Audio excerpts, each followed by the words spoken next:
সালাত আদায় করতে পারি। আল্লাহ তুমি তৌফিক দান করো। দুই মসজিদে তো একেবারেই সহজ যাওয়া, মক্কা মদিনাতে। বাইতুল মাকদাসের জন্য আমরা যেতে পারি। আল্লাহ তুমি সেই পরিস্থিতি আমাদের জন্য তৈরি করে দাও। তো এই বাইতুল মাকদাসের দিকে রাসূল সাল্লাল্লাহু আলাইহি ওয়াসাল্লাম টানা 14 বছর নামাজ পড়েছেন। 14 বছর। প্রথম 13 বছর কোনো সমস্যা হয়নি মক্কায়, কারণ তখন কেবলা বাইতুল মুকাদ্দাস থাকলেও রাসূল সাল্লাল্লাহু আলাইহি ওয়াসাল্লাম সামনে রাখতেন কাবাকে। কেবলা বাইতুল মুকাদ্দাস, কিন্তু তিনি তো মক্কায় ছিলেন নবুয়তের প্রথম 13 বছর, সামনে কাবাকে রাখতেন, তারপরে টু দ্য ডাইরেকশন অফ বাইতুল মুকাদ্দাস। কিন্তু যখন মদিনায় গেলেন তখন তো আর কাবা নাই, তখন রাসূল সাল্লাল্লাহু আলাইহি ওয়াসাল্লাম কাবাকে মিস করতে আরম্ভ করলেন। আর প্রায় আল্লাহর কাছে কামনা করতেন, আমার বংশের গোড়া ইব্রাহিম আলাইহিস সালামের রুট যেখানে, আমার জন্মস্থান, সেই কাবার দিকে যদি আবার কেবলাটা ফিরিয়ে দেয়া হতো। কদ নারা তাকাল্লুবা ওয়াজহিকা ফিস সামা ফালানুওয়াল্লিয়ান্নাকা কিবলাতান তারদাহা। আল্লাহ আয়াত নাজিল করলেন, নবী আপনি আকাশের দিকে তাকিয়ে কি ভাবেন আমি বুঝি।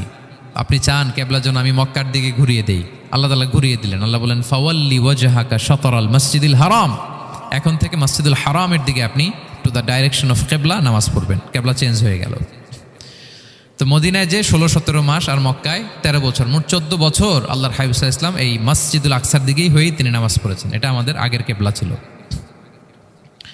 এবং শেষে কিয়ামতের আগে যে মালহামার যুদ্ধ হবে, তখন রাসূল সাল্লাল্লাহু আলাইহি ওয়াসাল্লাম বলেছেন, মালহামার যুদ্ধের সময় মুসলমানদের ফুস্তাদ বা তাবু হবে, শিবির হবে এই ফিলিস্তিনের দামেস্কের পাশে আল গৌতা নামে এক জায়গা আছে, ওই গৌতাতে। এবং ঈসা আলাইহিস সালাম এসে যে দাজ্জালকে হত্যা করবেন সেটাও ওই শামে। ফিলিস্তিনের বাবুল লুদ এখনো একটা জায়গা আছে, ওই জায়গাটার নাম এখনো বাবুল লুদ। ওখানে তিনি দাজ্জালকে হত্যা করবেন। এবং সেখানে একটা সাদা মিনারা আছে, ফেরেশতার পাখায় ভর করে ঈসা আলাইহিস সালাম তখন সেখানে নেমে আসবেন। ওই ফিলিস্তিনের ওই শাম দেশের ওই মিনারার পাশে তিনি এসে পৃথিবীতে তিনি নুজুল করবেন, নুজুল ঈসা আলাইহিস সালাম। তো তিন এবং জাইতুনের কসম করে বেসিকলি আল্লাহ তাআলা ঈসা আলাইহিস সালামের জন্মস্থানের কসম করেছেন।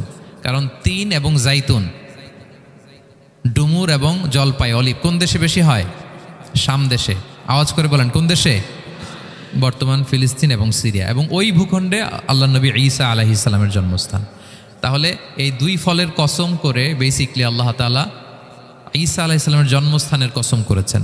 ওনার প্রতি নাজিল হওয়া যে তাওরাত ইনজিল গ্রন্থ, এই রেভেলেশনের কসম করেছেন। আচ্ছা, এরপরে ওয়াতুরি সিনিন, সিনাই পর্বতের কসম। সিনাই পর্বত বা তুর পাহাড় হচ্ছে মিশরে অবস্থিত, আর মিশর হচ্ছে মুসা আলাইহিস সালামের জন্মস্থান। কার জন্মস্থান? মুসা আলাইহিস সালামের জন্মস্থান। তাহলে ওয়াতুরি সিনিন, তুর পাহাড়ের কসম বুঝিয়ে আল্লাহ তাআলা মূলত মুসা আলাইহিস সালামের জন্মস্থানের কসম করেছেন, যেখানে তাওরাত নাজিল হয়েছে। এরপরে ওয়াহাদাল বালাদিল আমিন, এ নিরাপদ শহর বলে আল্লাহ তাআলা মক্কা শহরকে বুঝিয়েছেন।